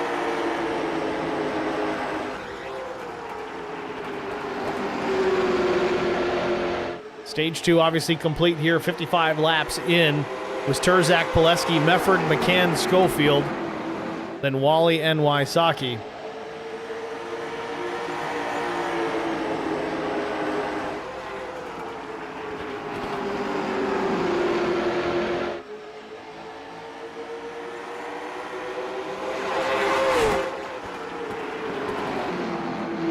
"56 laps complete here from Kern County. We're going to step aside, get our HBR TV side-by-side break out of the way. Stay with us. We'll be back after this.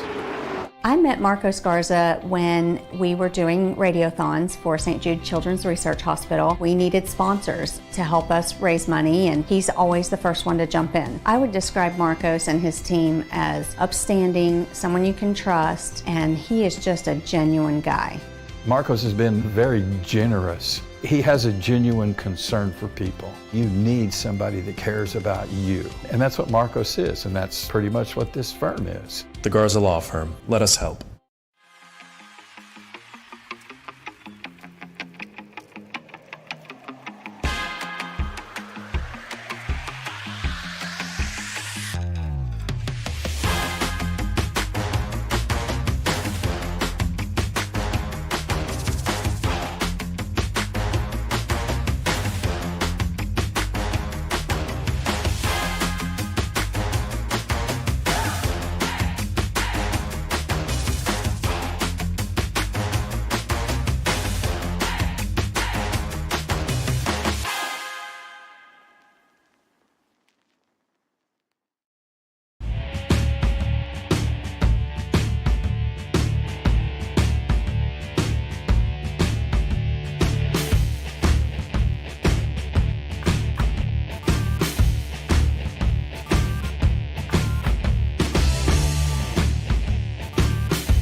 Back in Kern County, you saw it there in the side-by-side. Brandon Mefford and James Pileski going at it hard for the second spot.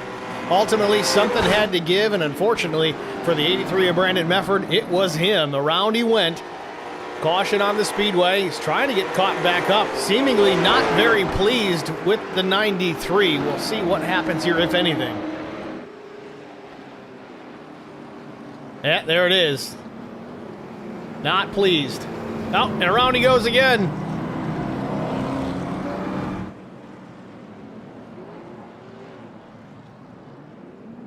Certainly some action here at the speedway. Let's go back here and get a look at it again. We'll rewind this a little bit further because there's certainly more to the story than just that one incident. These drivers are beating and banging for the position, really trying to get them going. You saw it here live, but here it is. A little bit of contact. Quite a bit of contact. Door slam off of turn 2. And they went down into 3. More contact. Little spin. Around he goes.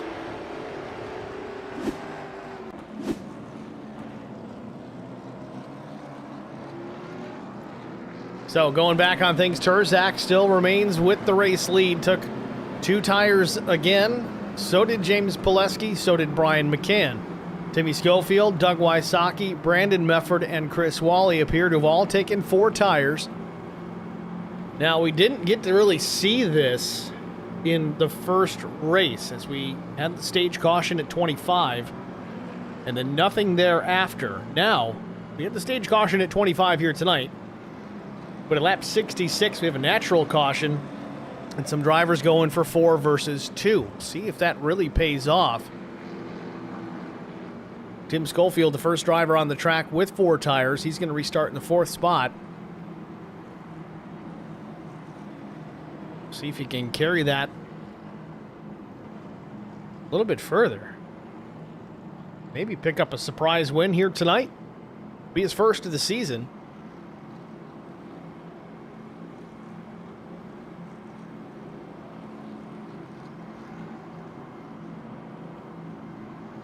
Remember, Brandon Mefford's got 2 wins on the season. McCann with 6. James Pileski with 1. Again, Pileski's only made 8 starts this season.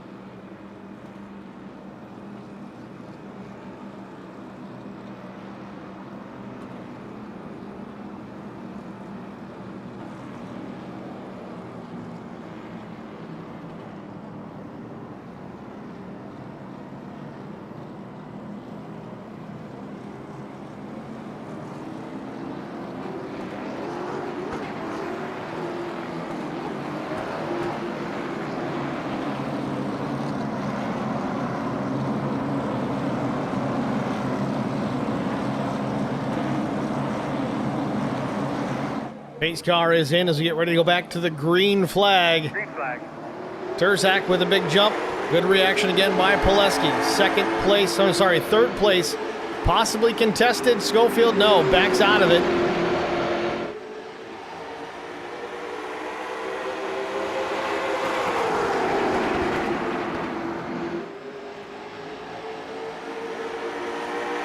Back to start finish. 31 laps to go. Terzak out in front. Pileski second. McCann in third.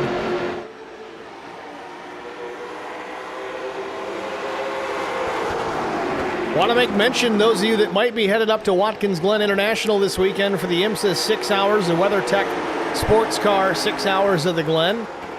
If you had any interest in stopping at the sticker shop in town, unfortunately they were raided by police last night. I don't think they're going to be open. So plan ahead, folks.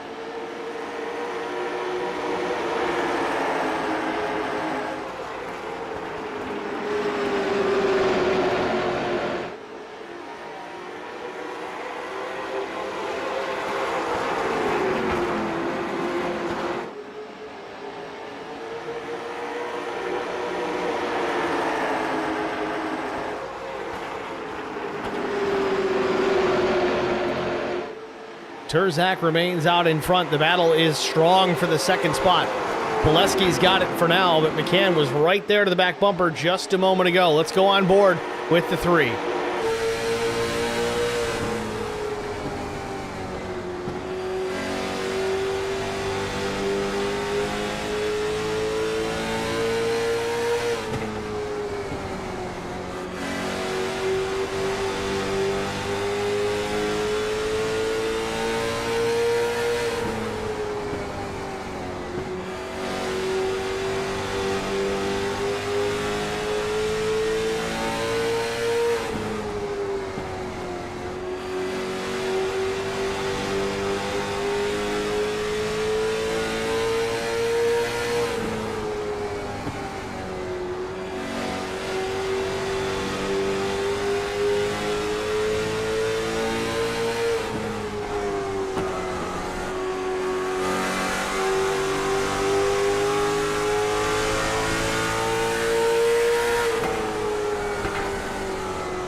Terzak checking out. Brian McCann still trying to make way here and get around the 93 of Pileski.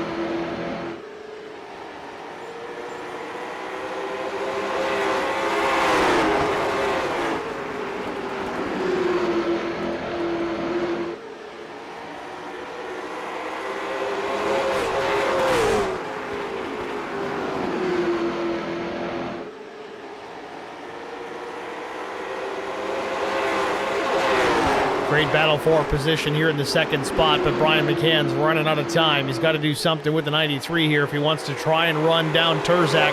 McCann scrapes the wall a bit out of turn number 2, just trying to find any opportunity here to get alongside Pileski and make the move.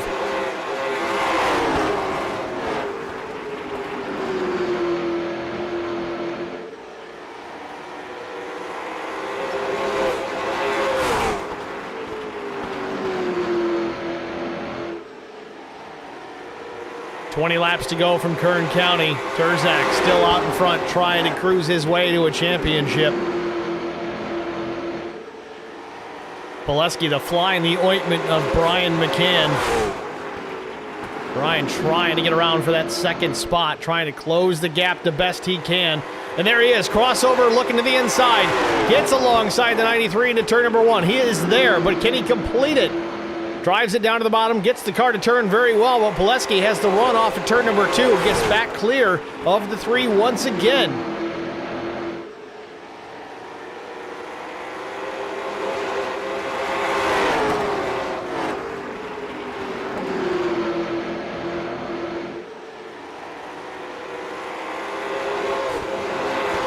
Turzak enjoying a 1 second plus lead over James Pileski. I'm starting to wonder here what the situation is. My initial thought was Pileski might be trying to hold up Brian McCann, but he's really not. He's a half a tenth slower than Turzak. That's not a lot. McCann's running the same pace as Turzak, just can't get clear of James Pileski right now. So McCann's got something for him if he can get clear of the 93. That's proving more and more difficult as he is running out of time. Less than 16 laps to go, and about to be 15 to go. Still watch this fight for the second spot. McCann right there, gonna give a little bumper to the 93. Oh, he spins them down into turn number 3. Caution comes out. Boss, you're doing a good job. You want to give us an update on that card? You guys saw it from the blimp. It's, if you ask me, it's indisputable, but we'll go back and look at it anyway. It's just a moment ago. Just gets right into the back of him, sends the 93 around.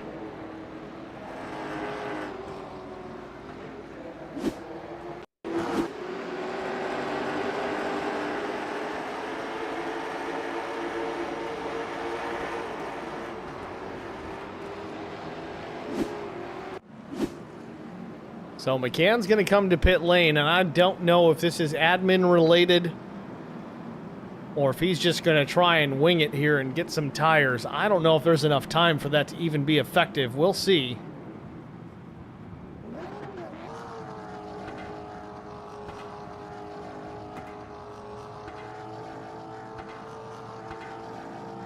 Right sides only for Brian McCann.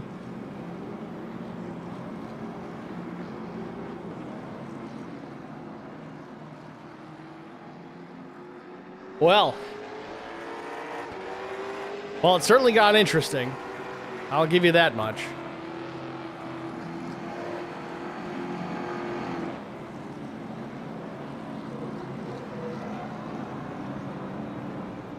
Chris Wally's going to hit pit lane as well. Maybe for tires, maybe to call it a night. Hard to say. Has to back it up.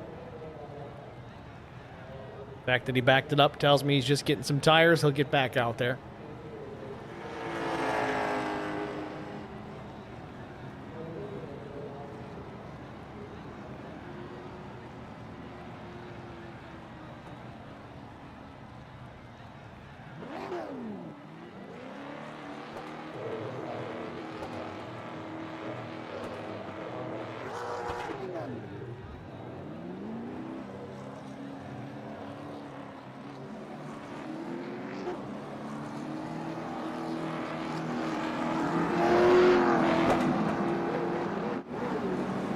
Pace car lights are off. We're going to go back to the green here in just a moment. So McCann dropped to the tail.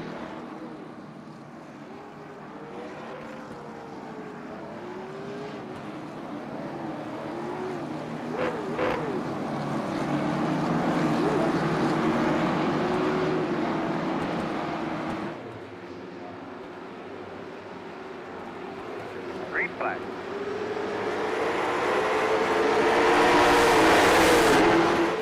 Green flag back in the air. Turzak with the early jump.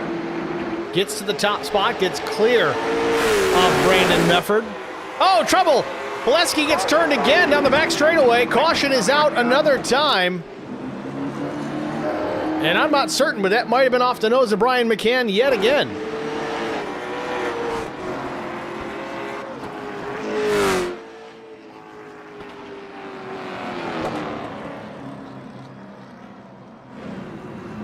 Let's get a gander at this one. No, this time it wasn't McCann. It was off the nose of Doug Wysocki. I'm going to back this up a little bit further, see if we can get a better look at it. slow things down a bit.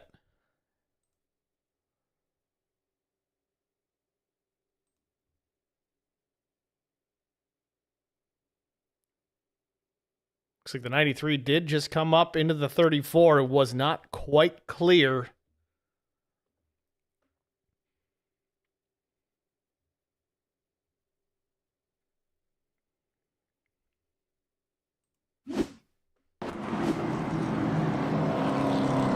So what does that do to the situation? That's going to put us with a restart here. Just a few laps remaining. Top two. First row will be Turzak and Mefford. And row two will be Schofield and McCann.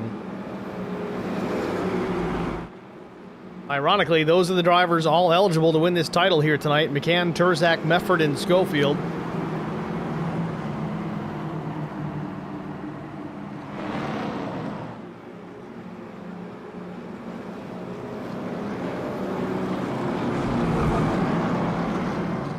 I'd stick around for this one, guys, especially post-race. I don't know if we're going to have some angry interviews or not, but it may be interesting at the very least. Should get the one to go the next time by. That'll give us a 5-lap shootout to the finish.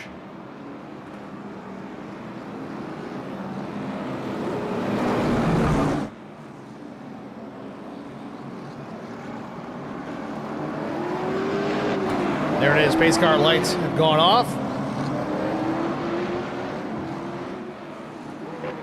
Getting ready to settle this.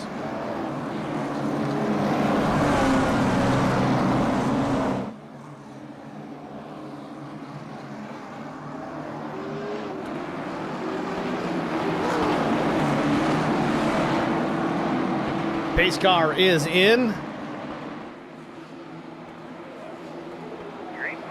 Little door banging coming to the stripe. Green flag in the air. Perfectly timed by Brandon Mefford. Stays alongside Turzak into 1 and 2.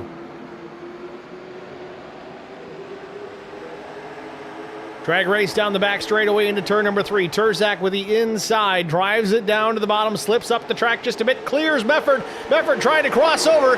He's looking to the inside down into turn number 1. Does he have it? He gets there alongside just enough to keep Turzak from dropping down to the bottom. They switch lanes. Turzak in the fence. Mefford goes around. Caution is out once again as Mefford makes contact with Turzak off turn number 2, and around he goes. Both drivers were out of shape. Let's look at it here once again. Yeah, Turzak got out of shape, hit the wall, came down, made a little bit of contact with Mefford, and around he went.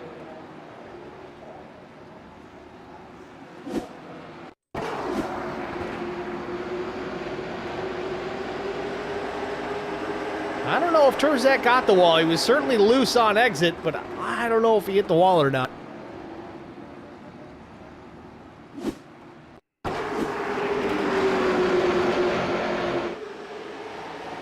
No, didn't hit the wall, but was definitely loose.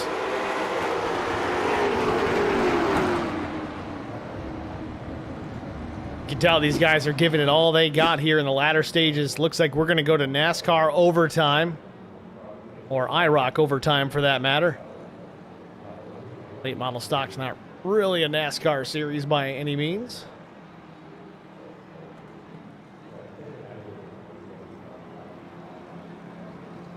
So this is going to put Tim Schofield to the outside of Kyle Turzak on the restart. Brian McCann will restart behind the 051.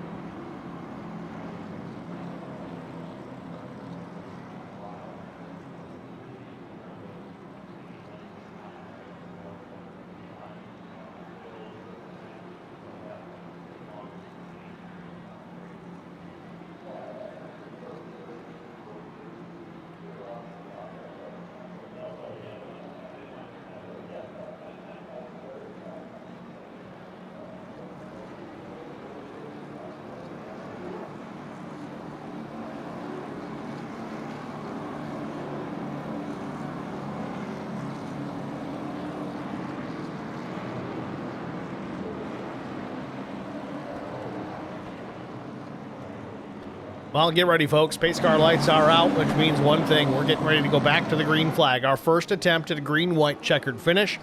3 attempts if necessary. The way this works, green comes out. Next flag to be thrown is the white, and then that's that. If the caution comes out before the leader takes the white, we line them up and we try it again.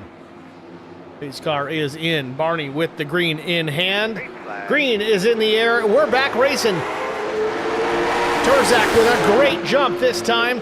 McCann to the inside of Tim Schofield, but is there enough time to catch Kyle Turzak? Remember, McCann took some tires, but the temperature is down on Turzak's machine as well, so that might be a benefit to the 051. Out of turn number 4, white flag, final lap from Kern County. Turzak in there, McCann, trouble. Tim Schofield gets into the 3, sends McCann around. Pileski is around as well. Schofield continues into the second spot. Turzak out of turn number 4. He's going to take the checkered flag and win it here at Kern County. Kyle Turzak, your race winner in a thrilling green-white checkered finish.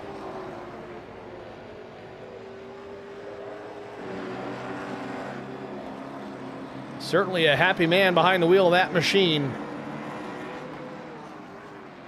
So your top 3 is Turzak, Schofield, and Wysocki.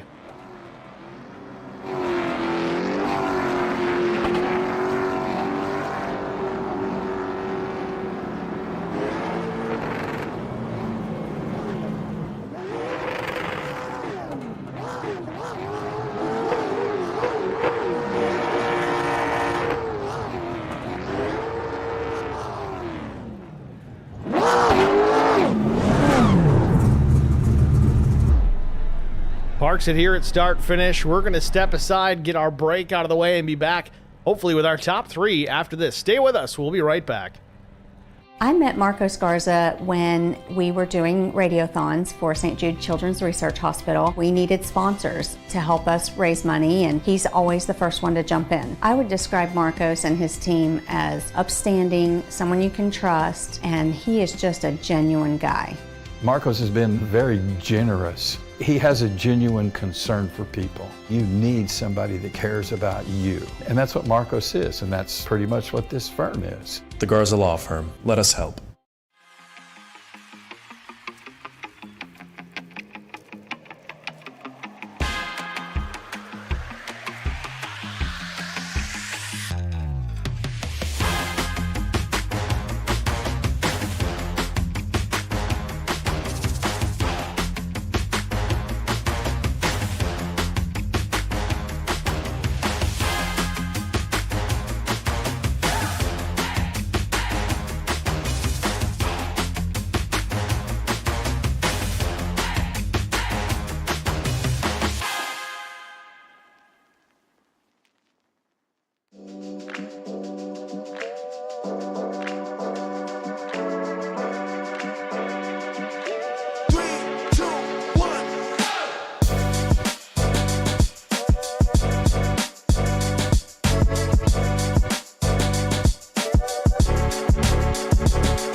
Spartan Transportation and Spartan Logistic Management is your one source for all your shipping needs. 53-foot dry van shipments, auto transport shipments, full-service in-house brokerage, drop-lot facilities, just-in-time deliveries to all auto manufacturers, facilities in St. Louis, Missouri, Kansas City, Missouri, and Indianapolis, Indiana. Spartan Logistics, LLC, proud sponsor of the IROC Series, Kyle Steffens UMP Modified and Silver Crown Driver, and Gordy Gundaker, World of Outlaws Late Model. Visit us at spartan-logistics.net or find us on Facebook. Racing isn't easy, but experiencing it is. iRacing puts you in the driver's seat with the industry's leading sim racing game. Drive on laser scan replicas of the greatest racing circuits from around the world. Go head-to-head against other drivers chosen by skill-based matchmaking to ensure competitive racing at every level. Compete across all your favorite series. In officially licensed cars, engineered to deliver the most accurate driving experience possible.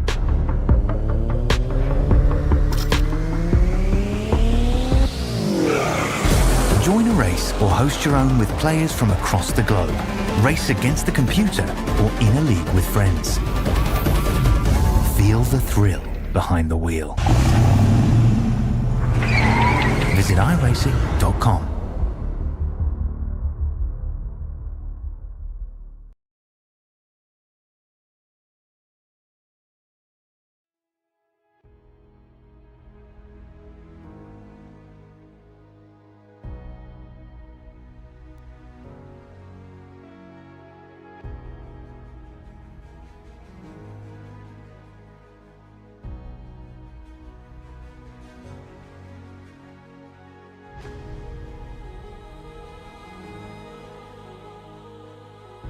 Yes, sir! Congratulations, Kyle. An awesome run here tonight. Dominant performance. Had to hold off some restarts there, but tell us about it. Those last restarts plus the green-white checkered had to hold those guys off. Yeah, you know, James, he came to my VC after the race, and he was like, yo, can I help you? I was like, I didn't say go ahead, but if you want to, go ahead. I have nothing to do with it, though. And he stayed in there, and, you know, it was just all about saving. You know, those first 25, I just really saved my tires. And we had that long green flag run after the first stage caution. We had a caution around 60. I don't know what happened back there. All James said was that they were racing hard, and he was keeping Mefford behind. And all I know was after that, there was a yellow. And then me and Mefford raced out. I think it's a racing deal, but he thinks otherwise, of course. But you know, I just got tight, and I got pushed loose off the corner, and I just got loose, and I tried to save the car, but it was too late. So I apologize to that camp, and I don't even know what happened behind me. I haven't even taken it back to the replay yet. All I know is I think Tim had enough of McCann or something. I don't know what happened back there, but we got it done. Finally, after like 5 months, I've been waiting for this moment. Feels like it's been a whole year, but you know, thank you for broadcasting this entire season. Thank you for everyone who showed up. I know the car count was pretty low, but hey, we don't look at that. We look at how the races performed, and I feel like that we put on one heck of a show all season. Tonight especially, I mean, this one didn't start out as super exciting as Richmond did, but man, it certainly came together with those cautions there late. In reference to your incident with Brandon Mefford, I mean, the way we saw it here on the broadcast side of things, it was kind of the same thing. You got a little bit loose and had to correct it as you were coming down the track. Contact was made. I mean, you guys are racing hard for a win there at the end of this thing. I know from tempers are probably flaring a little bit right now, but I think if they look at it and calm down a bit, I think things will be okay as far as that's concerned. The issue, I think it was lap 60. I think it was McCann and James. They came together, and around he went, bringing that caution out. And then later again, Schofield looks like he paid McCann back. I don't know if there was something going on there, but yeah, McCann went around, and that was that. Looking back on it, the battle between you and Brandon Mefford, it was aggressive, certainly, but did you think you had enough at that point, or were the demons starting to creep into your mind there as to, I don't know if this guy's going to get me or not? Yeah, I honestly thought I was going to get moved or possibly junked because, you know, it's for a championship, and a lot of people do a lot for a championship, and I just knew to stay calm, and on those restarts, I needed to get as far as possible ahead on the first lap, and it seemed like it worked. And then Mefford timed the second restart perfectly, and he crossed me over, and that's when the incident happened. Like I said, I apologize to Brandon, but yeah. Certainly a fun one to watch, Kyle. Again, congratulations not only on the win and the bushel full of wins you had here this season, plus the championship. Are we going to see you run the next season coming up here in August with, I think, some different race cars? Yeah, hopefully. I'm just depending on what the schedule looks like. Hopefully I have most of the tracks. I think if it depends if I have the tracks. That is the key. All right, Kyle. Well, again, congratulations, man. An awesome season, an awesome championship race. Who do you want to shout out to before we let you get going? Like I said, Chris for putting this whole thing on. I had a ton of blast. You for putting this amazing broadcast on, and all the league sponsors, Zine Setup Shop, everybody who's watching. I know Dad's working right now. Hello, Dad. Get it. Yeah. And everybody else who's watching. Well, Dad can go back and watch it after the fact. Either way, congratulations, man. Thanks for chatting to us. Good luck in anything you do going forward. Thank you. Appreciate it. Kyle Turzak, your race winner and champion here at Kern County. We're going to pull Timmy Schofield up into the broadcast booth, our second place finisher, albeit with a little bit of, controversy maybe here in the closing laps. Tim, it's Steve in the booth. You got me? Hi, Steve. Tim, congratulations, man. A second place finish to close out the season. A strong run. It just shows that it pays to stick with it and get after it there late as you can.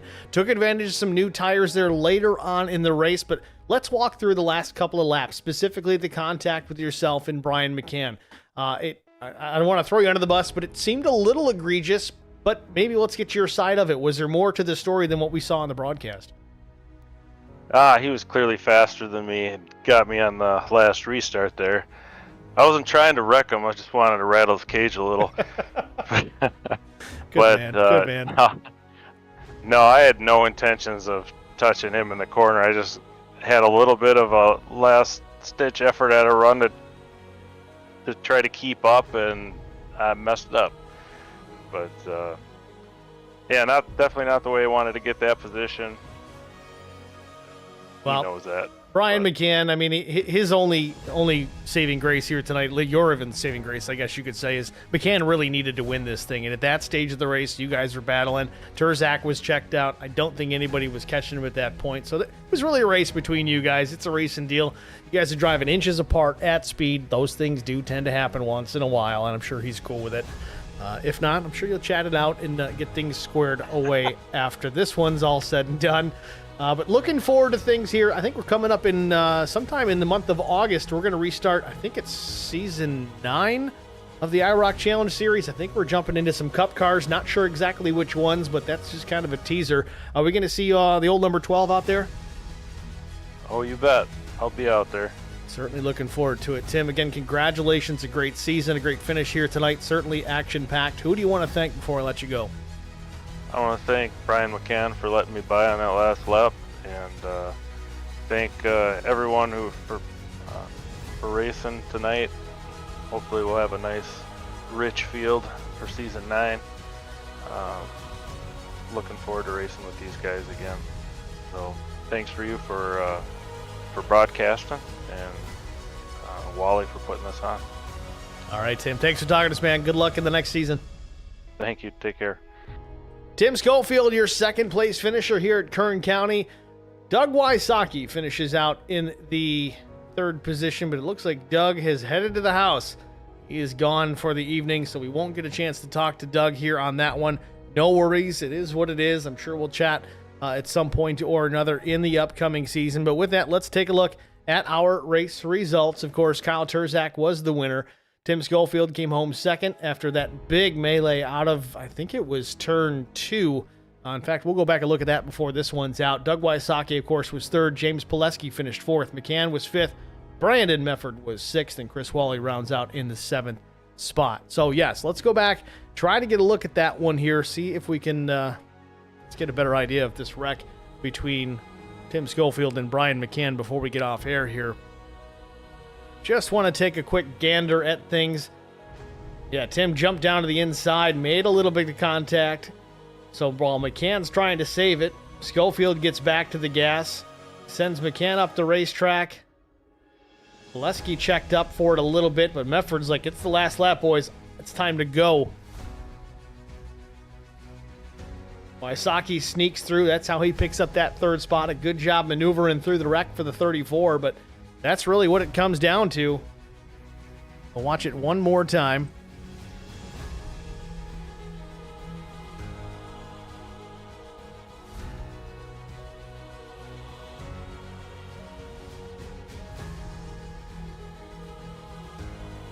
Almost looks like Tim thought that Brian was going to just save it and lose some track position, but that's not really how it went down.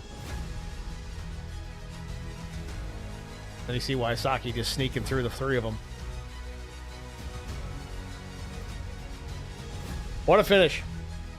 That's going to wrap it up for us here at HBR TV. Thank you all for tuning in all season long, even through the reduced car counts. Those of you that stuck around, you got a treat, because even with the short fields, man, these guys really did put on a good show. It certainly got a lot cleaner. Some heroics and some chaos here at the end of this one, but we expected that being the championship race. Again, next season's going to come up here in August, and we're going to be running. It's going to be a little bit different from what I understand. It's going to be Cup cars. Not 100% sure on which ones, but it's going to be one generation Cup car versus another generation Cup car. So that's going to be interesting, almost class racing, so to speak, but I think they're going to split this up as far as ability levels.